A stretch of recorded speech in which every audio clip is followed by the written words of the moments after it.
Congress returns to Washington today from one of its two spring recesses, and lawmakers have a lot on their plates, from sanctions against Russia to extending unemployment benefits to a possible vote to raise the federal minimum wage. John Harwood joins us now from the nation's capital with more. John, what's number one on congressional agenda this week?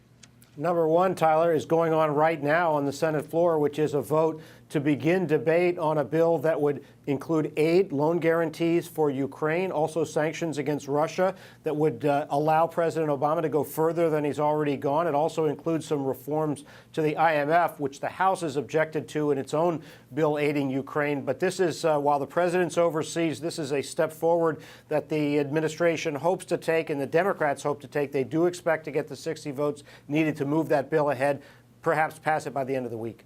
So you think both sides will come together, Republicans and Democrats, behind this Ukraine sanctions. But what about some of the issues that Tyler just mentioned, whether it's minimum wage, immigration, whatever?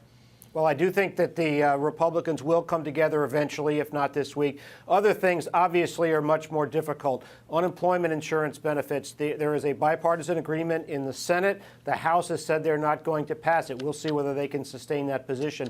They're resisting going on with a minimum wage. I think that is ultimately, this summer, perhaps an area where Republicans might try to diffuse an attack line from Democrats. But right now that it's stalled, you've also got a bill to restore doctor fees, the so-called doc fix.